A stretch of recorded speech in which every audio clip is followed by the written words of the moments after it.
The library of Eden Hill School was an imposing edifice. Gothic architecture loomed large. Its high vaulted ceilings and stained glass windows spoke of a bygone era, a time when knowledge was a sacred trust. During exam season, however, the library took on a different character. Students huddled over books, their faces illuminated by the green glow of reading lamps. A sense of quiet desperation hung in the air, as tangible as the scent of old paper and leather that permeated the room. On this particular night, as the clock ticked past 11, only one student remained.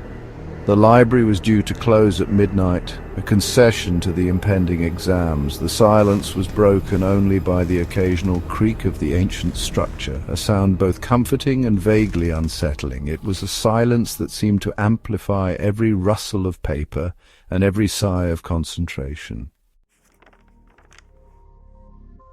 Edward, a bright but anxious young man, sat hunched over his books, the dim light of the green lamp casting long shadows across his face. His brow was furrowed in concentration, every line on his face telling a story of determination and worry. He was determined to ace his history exam, knowing that his future depended on it. He was particularly interested in the history of Eden Hill School, a subject that had always fascinated him. The school had a long and storied past, stretching back centuries, filled with tales of mystery and intrigue. He found himself drawn to the old legends and rumors that surrounded the school, tales whispered among the students in hushed tones, passed down through generations. Most dismissed them as mere superstition, but Edward couldn't shake the feeling that there was more to them than met the eye, a hidden truth waiting to be uncovered. He'd been so engrossed in his studies that he hadn't noticed the time slipping away, the hours melting into the night. Glancing up at the clock, he realized with a start that it was nearly midnight, the witching hour. He quickly gathered his belongings, eager to get home and get some rest, his mind still buzzing with the stories he had read. As he stood up, stretching his stiff muscles, he thought he heard a sound coming from the stacks at the back of the library, a noise that sent a shiver down his spine. It was a faint sound, a sort of shuffling or dragging noise, like something or someone moving in the shadows. Edward hesitated, his heart pounding in his chest. He was alone in the library, at least he should have been. The sound came again, a bit louder this time. It seemed to be coming from the section of the library that housed the oldest and rarest books, a section that was usually kept locked. Curiosity and a touch of apprehension warred within him. What could be making that noise? He cautiously made his way down the aisle, his hand trailing along the spines of the books. The air grew colder as he approached the back of the library. He could feel the hairs on the back of his neck beginning to prickle. He stopped at the end of the aisle, his heart pounding in his ears. The sound was clearer now. It sounded like someone or something was dragging a heavy foot. He peered cautiously around the corner, and then he saw her. At the far end of the aisle, a figure stood bathed in the dim light filtering in from the high windows. It was the figure of a woman, her back to him. She was dressed in a long flowing gown that seemed to shimmer in the darkness. She was dragging one foot behind her, the source of the shuffling sound he had heard. Edward's blood ran cold. He knew with a certainty that defied all logic that he was not alone. He tried to speak, to call out to the figure, but his voice caught in his throat. His mind raced, trying to make sense of what he was seeing. Was it a trick of the light, a figment of his overtired imagination? But deep down he knew the truth. He was looking at something not of this world. Section 5. The deserted street. Mustering all his courage, Edward took a step forward. "Hello!" he called out, his voice trembling. The figure stopped moving, but she did not turn around. "Can I help you?" Edward asked, his voice barely above a whisper. The figure remained motionless. Then, as quickly as it had appeared, it was gone. Edward stood there for a moment, his heart pounding, trying to catch his breath. He was suddenly acutely aware of the silence in the library, a silence that was now heavy with an unseen presence. He quickly gathered his belongings and hurried out of the library, locking the door behind him. He stepped out into the night, expecting to see the bustling street scene that usually greeted him. even at this late hour. But the street was deserted. The shops were closed and the streetlights cast long, eerie shadows. A light rain had begun to fall, making the cobblestone street slick and treacherous. Edward hurried along, his mind still reeling from what he had seen in the library. He couldn't shake the feeling that he was being watched. He kept glancing over his shoulder, expecting to see the figure of the woman trailing behind him. As he rounded a corner, he saw her again.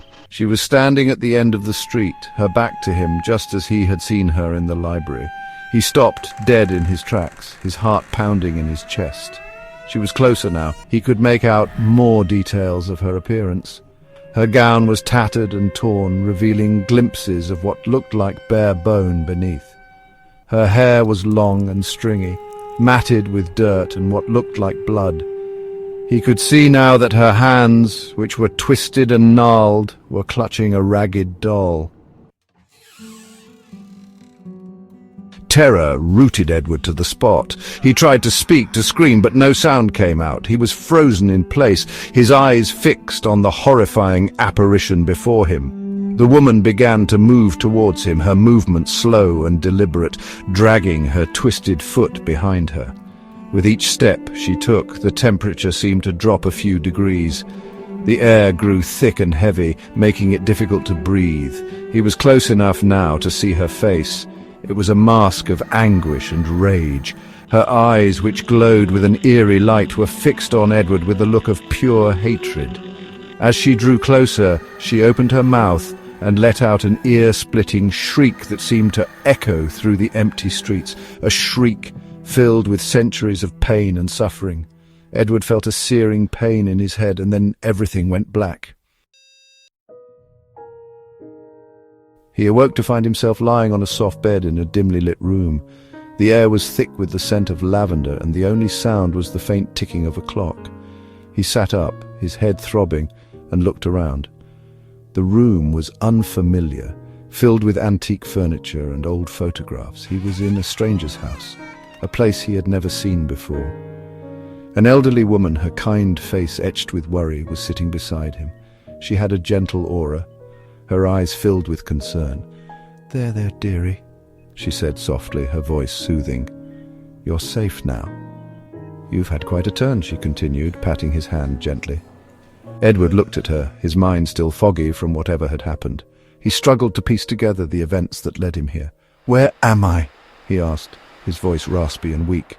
"You're safe now, dear," the woman replied, her tone reassuring. "This is my home. I found you lying in the street. You must have fainted," she explained, her eyes never leaving his face. Edward tried to remember what had happened, but the details were hazy. His mind was a blur of fragmented images and sensations. He remembered leaving the library, the deserted street, and the shadowy figure of a woman standing under a street lamp. He shuddered, the memory sending chills down his spine. The woman's face was obscured, but her presence felt ominous. He looked at the elderly woman beside him, his eyes wide with fear and confusion. "Did you see her?" he asked, his voice trembling. The woman frowned, puzzled by his question. "See who, dear?" she asked, her brow furrowing. "The woman," Edward said, his voice barely above a whisper. "The woman in the street," he repeated, hoping she had seen the mysterious figure too. The woman's face softened with understanding, her eyes reflecting a deep empathy that seemed to transcend time. "Ah, you must be talking about Agatha," she said, her voice tinged with a mix of sorrow and reverence. "Legend has it that she haunts these streets, searching endlessly for her lost daughter, her spirit unable to find peace." Edward looked at her, his brow furrowed in confusion, trying to grasp the weight of her words. "Her lost daughter?" he repeated, his voice barely above a whisper. The woman nodded solemnly. "It's a tragic tale," she said, her voice heavy with the burden of the story she was about to unfold. "Agatha's daughter, Mary, disappeared many years ago, leaving behind a trail of unanswered questions and broken hearts. Some say she wandered off and got lost in the dense, unforgiving woods. Others whispered that she was taken by a shadowy figure, a dark presence that lurked in the village. Agatha, driven mad with grief and despair, searched for her daughter night and day, but to no avail. They say she died of a broken heart, still searching for her lost child, her spirit forever bound to this tragic quest. And now her restless spirit wanders these streets, forever searching, forever yearning for a reunion that may never come. Edward listened, his blood running cold as the weight of the tale settled over him like a dark, oppressive cloud. He had stumbled upon something truly ancient and evil, a story that seemed to transcend the boundaries of time and reality. He realized that some stories are best left untold, some secrets best left buried in the annals of history. And he knew with a certainty that chilled him to the bone that he would never forget the night he encountered the ghost of Agatha, a night that would haunt him forever.